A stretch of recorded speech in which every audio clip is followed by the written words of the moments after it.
Good day to our listening viewers. If you are watching, kindly subscribe to this YouTube channel, on notifications, drop your comment and then click the like button, like and also share this video with others.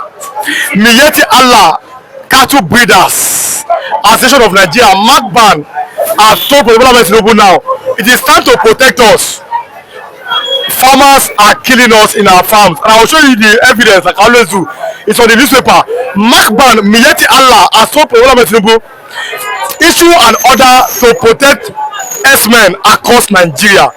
And we know what's happening across Nigeria, in Kogi, in Benue, in Plateau, what the armed herdsmen are doing to all the farmers. This morning, what do you have to say about that, Mr. Femi? Well, thank you very much, Mr. Ridwan. It's part of their game to play victim. And they borrowed that one, I'm very sorry to also say it, from Islam ideology. Fomented trouble as he claimed the victim, make the victim of the trouble that you foment. It is obvious in Nigeria that if you were about farmer and header class, who will cause the problem? It has always been the header. No wonder their leader, overall leader, Sultan of Sokoto, come out and said the social media is a terrorist. Because when we check the check of definition of terrorism, when you terrify people, I mean, from the word thriller, when you terrorize people, you will become terror into your enemies. When you become a terror, even spiritually, you may become a terror in the territory of darkness. You terrorize them, terrorize the territory of darkness. So, when we are trying to counter them, now we have become terrorists. When we are exposing their evil agenda, then social media has become a terrorist. But they will not see a Fulani man, I mean group of Fulani that go to a particular village, kill all of them before they break. That one, they are not terrorists. But we that we are coming out to expose them, the gadget you are using, the platform you are using, it has tagged as a terrorist something. So what does that one telling you? That they always want protection and they always want to play a victim. Now it's not left for President Tinubu. I don't know which protection they are asking for. Maybe to allow them to be carrying AK-47, and this is all allowing them to be killing people without any question. And I wonder why they are still asking for protection for President Tinubu, because to me, Tinubu is protecting them to some extent. I've not seen any cogent action against them, despite all our cry. When they killed them at Edo, there was a marching order that they must be fixed out. The governor of Edo even ran to North to go and beg them. He was kneeling down. As I'm talking to you now, after the case of Edo, I mean Uromi, there was another attack by the same people, this group of people, against people of Edo State. And I've not heard any cogent action from either their governor or our president against such things. Of course, how many have they killed in Edo compared to the one that they are killing in Plateau every day? And there was no any serious move. So they have been already protected already. I don't know the kind of protection they are looking for. When you kill a president, do nothing. They have been protected, of course. No, it is their idea to play victim. But I know that one day will be one day. Where soon. I don't know where they will know both their president and their leader, traditional leader, religious leader. They will hear from us. Because now, on Wednesday, it was reported across all major newspapers how thousands of Boko Haram members were arrested here in Lagos. We have not seen the president say anything about that. Should Yorubas now be afraid of the influence of this militia? Because around February, 10 Boko Haram members were arrested by DSS in Osun State. Should Yorubas be afraid that their region has been surrounded by these terrorists? I don't like the word afraid or fear, because even the Bible said, fear not. Almost all the time, fear not, fear not, fear not. If I'm very correct, about 365 fear not in the Bible. So instead of fear, I will like the word awakened, consciousness, of insecurity and alertness and preparation for insurgents. Because if we continue to be fear will be subjecting us and subjecting us into their puppet. But when we are trying to be awakened and arouse people and let them be aware of what is happening or what is about to happen, so people will prepare for the incoming battle that everybody is looking at it apart of.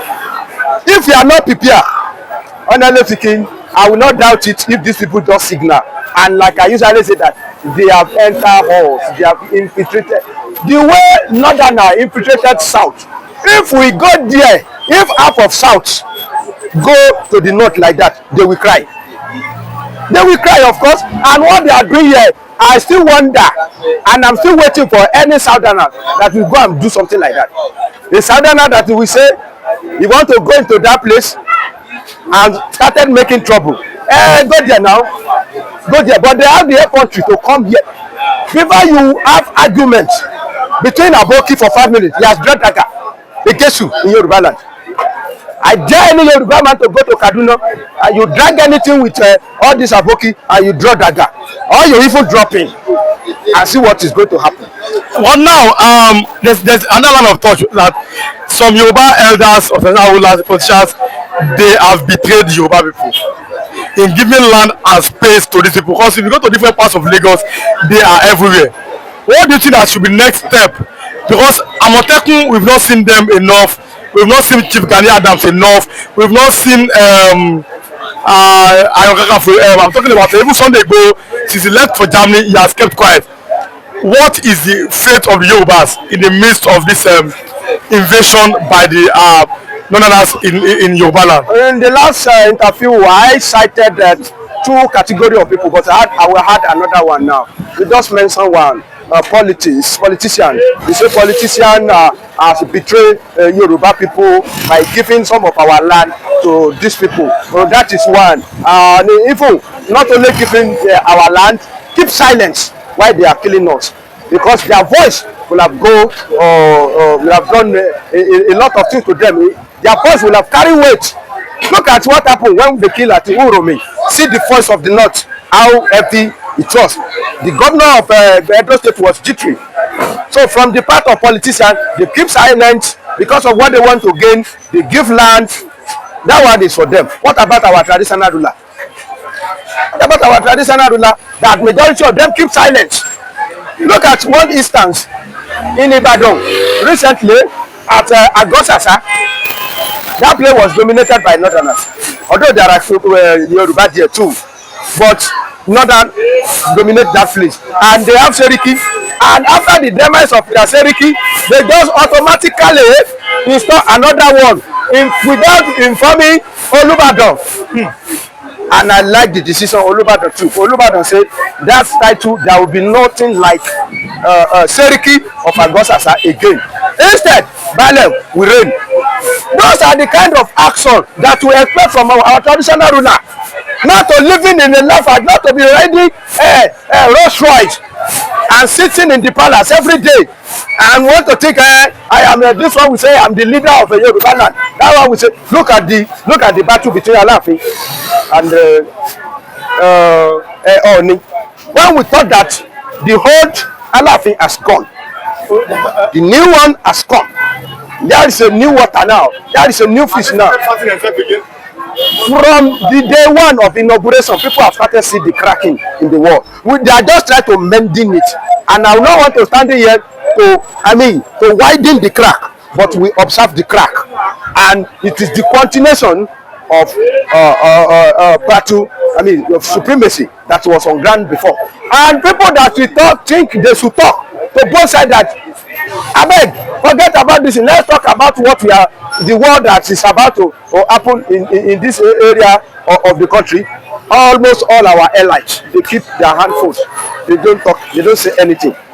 Imagine Professor Banji Akintoye that is championing Yoruba nation.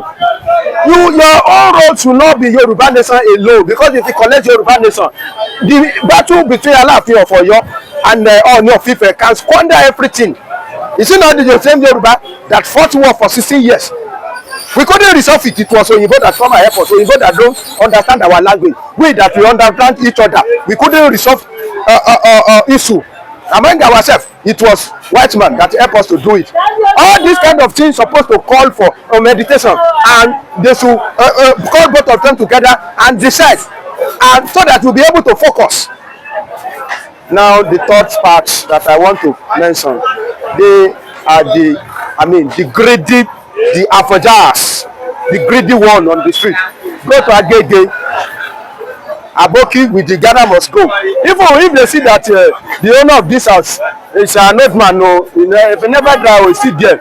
They will say, we want to buy this house. Before you call the crop, say their children will be sensitizing. Let's set this house now. Let's go relocate to the state now. And gradually they are pushing us out. They are pushing us out.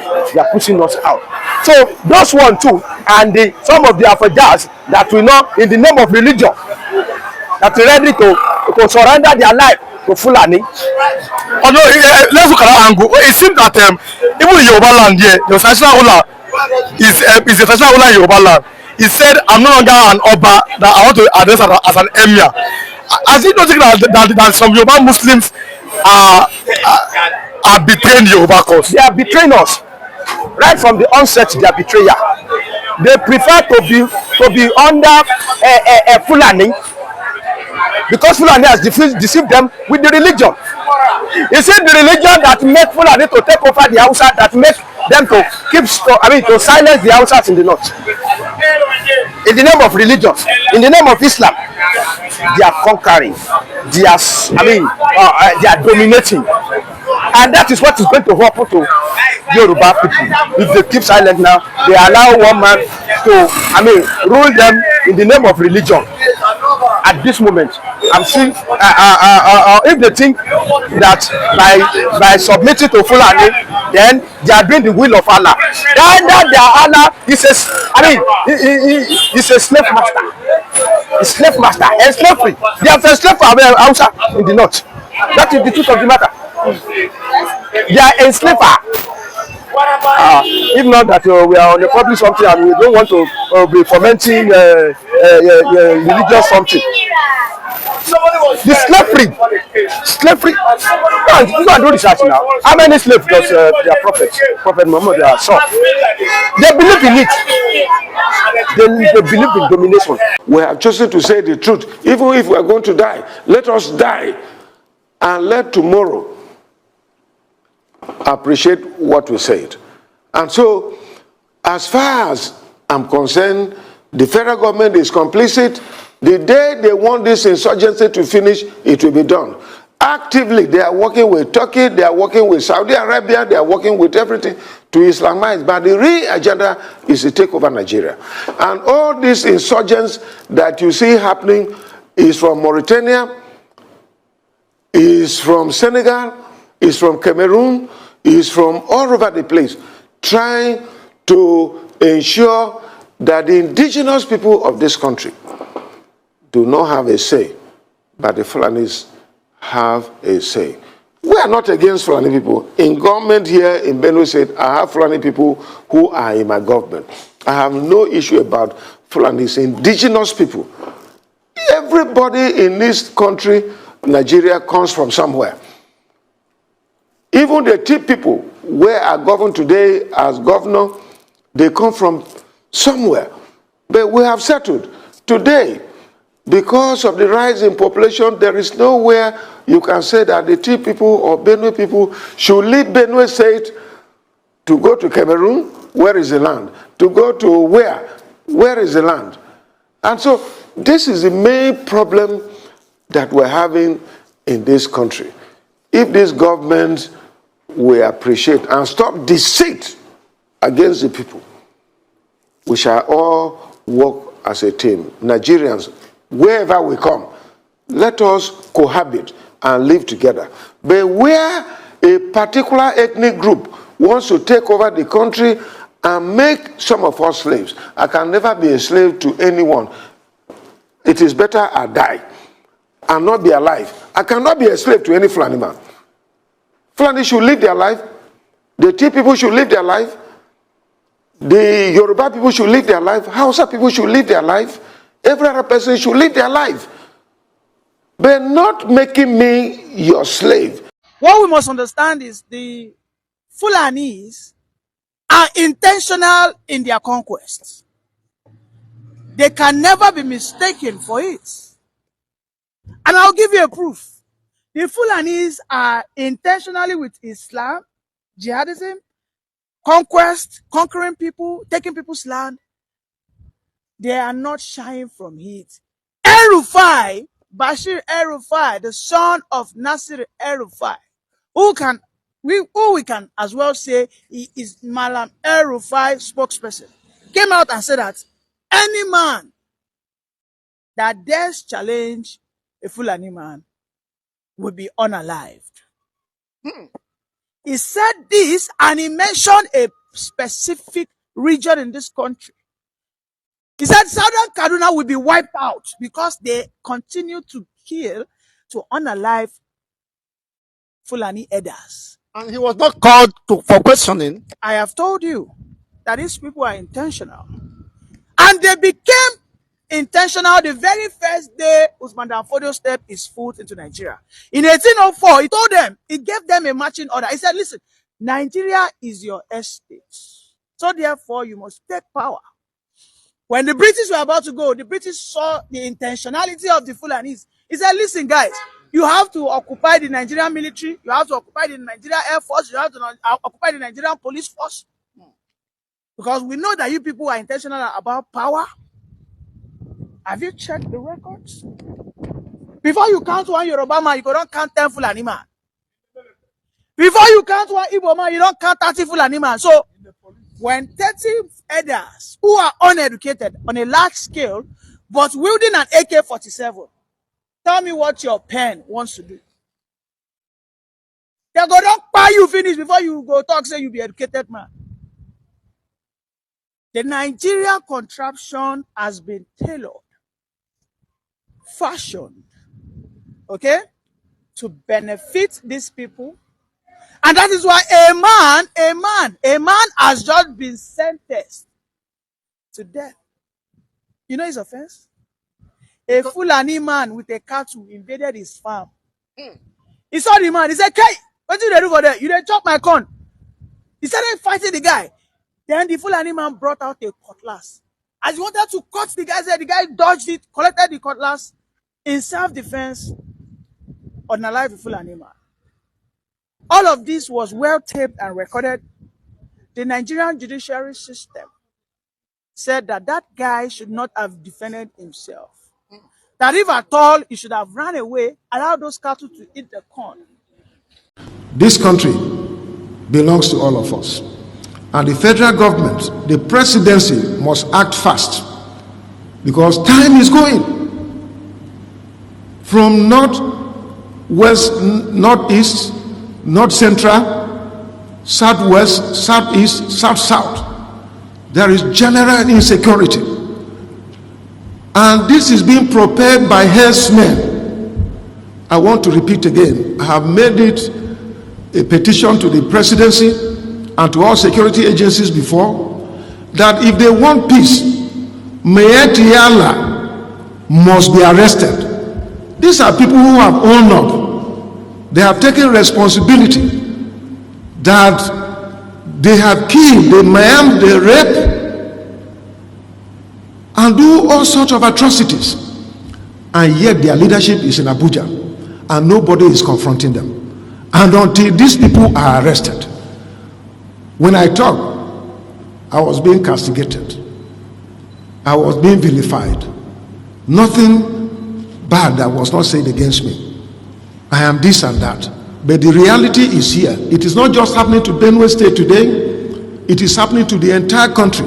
Why is the federal government being silent about this Fulani men? When will the federal government come out and criticize and arrest herdsmen carrying AK-47? When are they going to do that? Are we second citizens in this country? What gives Fulani man superior to any other person, to a thief man? I am not their slave. A Benue man is not a slave to any Fulani man in this country. And so federal government must do this. At a point in time, the federal government came out with a policy through the police that even those with licensed den guns, double barrel and pump action should surrender to police. How many times have the presidency come out to condemn that Fulani men are carrying AK-47 all over the place? This is not correct. We stand for justice, equity, and fairness. Whatever is happening to a Fulani man should also happen to any other person. That was why I called the federal government to license me and many others to have guns, to have AK-47 too. Because if I have my AK-47, a Fulani man is coming there, he knows that I have, and he has. Then we can fight each other. But you can't disarm me and arm a Fulani man. This is the point. So this is not right. The federal government is biased, is unfair. The failure in security is caused by federal government. This question of arresting those who oppose to Fulani men. I also heard about the press statement issued by the presidency.